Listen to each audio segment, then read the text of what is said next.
if the derivative of sine is cosine, what then is the derivative of cosine? Negative sine. Fantastic. So that minus shows up, and those minuses are the sources of a lot of sign mistakes in doing calculus problems. Okay, but the derivative of cosine is minus sine. What's the derivative of tangent? And that is a good question. This is where it starts to get fun. Isn't secant times tan? Close. That's the derivative of secant, actually. So if we roll this all the way forward to secant for a second, the derivative of secant is secant times tangent. Whoops. There it is. But the derivative of tangent has a secant in it. Right. But rather than multiplying that secant by a tangent, we multiply it by another secant. So the derivative of tangent is the secant x squared. Or often we'll write that as secant squared of x. Okay. Now if the derivative of tangent is secant squared, what's the derivative of cotangent?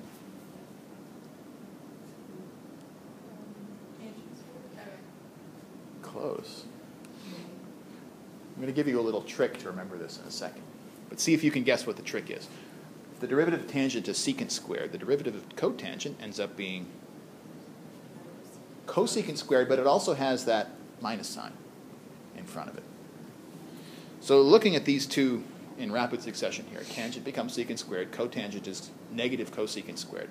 Can you think of a way to help remember both of those at the same time?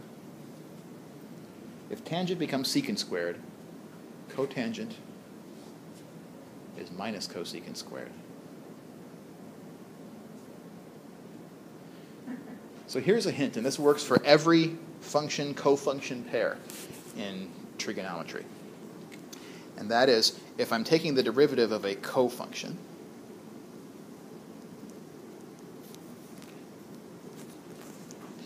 its derivative is also a cofunction.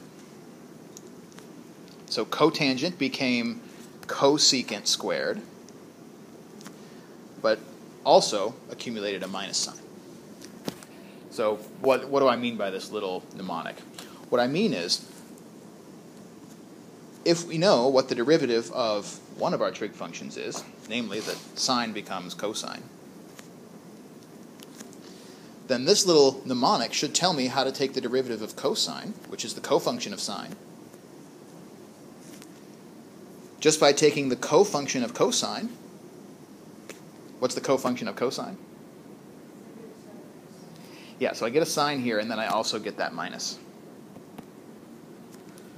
So if I know the derivative of sine, I can flip sine to cosine, flip its derivative, cosine, to sine, and add a minus to get the derivative.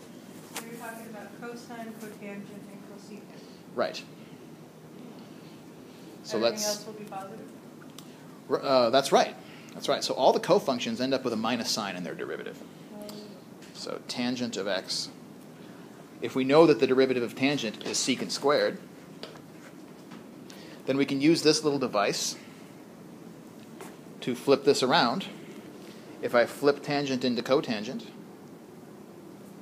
then I flip secant into cosecant. I retain that squared, but then I also add a minus sign. And there's a derivative of cotangent. Let's go back to secant for a second. So we said the derivative of secant was, what was the derivative of secant? Tangent x secant x? Yeah, tangent times secant. Secant of x times tangent of x. Let's use this little device that we have here on the screen to figure out how then we would take the derivative of cosecant.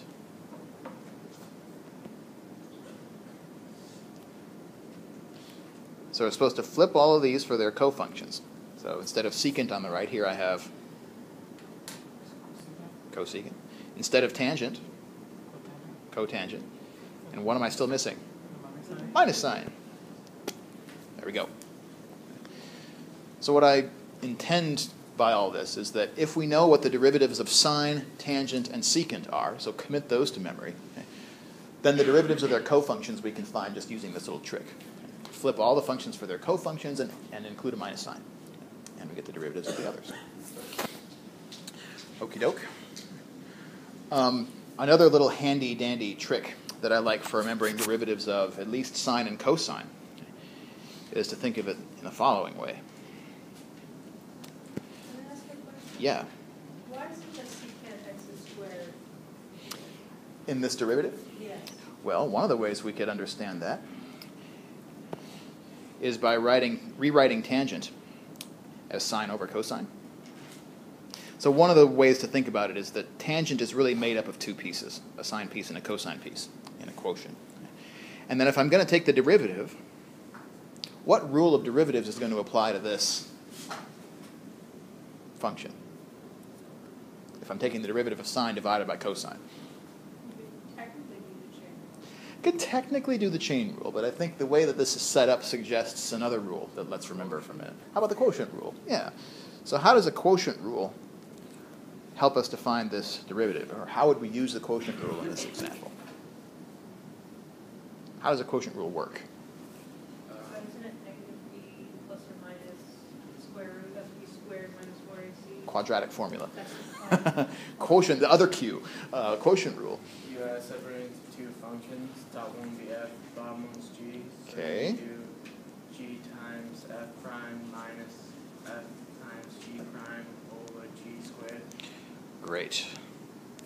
So I like to think of it as first square the denominator before you do anything else. So downstairs we get cosine squared x. By the way, that squaring of the denominator is where secant squared is going to come from. And then on the top, in the denominator of our derivative, we have low d high minus high d low. The denominator times the derivative of the numerator minus the numerator times the derivative of the denominator. So here's a place where I can add this additional thought. One of the ways of remembering how the derivatives and antiderivatives of cosine and sine work is to arrange them on a clock face, like follows. Let me write this as sine at the top of the clock. Cosine here is its derivative. Then the derivative of cosine ends up down here and happens to be the opposite of sine because it's opposite on the clock face to sine. What would the derivative of minus sine be? Minus cosine, opposite to cosine on the clock face. And the derivative of minus cosine would be positive sine again. It's almost as if we have these arranged around the face of a clock, and when we take the derivative, we're just going clockwise. By the way, what does that mean about antiderivatives? Don't just go the other way. Antiderivative of cosine would be sine, antiderivative of sine is minus cosine, and so on. So if this little additional mnemonic device helps with sine and cosine, at least if it helps to get the sines SIGNs straight, I think it's useful. So using this and returning to our quotient, in the numerator we're going to have the denominator, cosine of x, times the derivative of the numerator, and the derivative of sine is cosine. So g times f prime is going to be cosine of x times cosine of x. Slap that over there. Then I'm going to have minus the numerator, which is sine of x, times the derivative of the denominator, the derivative of cosine is minus sine. So I end up with a pair of minus signs there, which, let's get rid of that pair of minus signs and make it a plus. And so here in my numerator, what do I really have? Cosine of x times cosine of x plus sine of x times sine of x. Let me rewrite that slightly more compactly here as cosine squared x plus sine squared x. Well, what is cosine squared x plus sine squared x better known as? Sine squared x. Close. Actually, it's something even simpler than that. I see a finger going up. 1? The number 1? 1 plus sine squared x. I'm being facetious. It actually is just the number 1. So another good reason to recall this derivative is to recall this trigonometric identity. If you're only going to remember one trigonometric identity in your lifetime, this is the one to remember. Cosine squared of x plus sine squared x is equal to 1, no matter what value x takes. This is called the Pythagorean identity. And there are many very good reasons for it to be true. And it's called the Pythagorean identity because it follows from the Pythagorean theorem applied to a right triangle in the unit circle. And so my derivative, 1 over cosine squared x, is otherwise known as secant squared of x. Because after all, secant is 1 over cosine. So there's the lengthy, but hopefully more or less clear explanation of why the derivative of tangent is secant squared. Why? Because tangent is a quotient of sine by cosine. And so using the quotient rule can give us this derivative, once we remember trigonometric identity.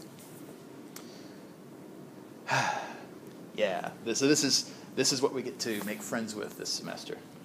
Slowly but surely building like any friendship builds. Questions on this example or on any of the previous derivatives that we've done so far up to this point? I'm sorry, how did you just go from cosine squared x to secant squared x? Ah, good point. So I should probably draw a box around this. Because it's not that cosine squared It's is just that 1 over cosine 1 over squared cosine. equals that. That's right. Because the definition of secant of theta is that it's 1 over the cosine of theta. So it's a little curious. I don't know the historical reason for having different names for the reciprocals of the trig functions. Maybe just so that it was probably in a time before computers when they didn't want to have to typeset a bunch of fractions everywhere, and so they just renamed the reciprocal of cosine secant. Yeah. That would be another interesting history of math project for when you take those of you that are math majors, take the history of math course.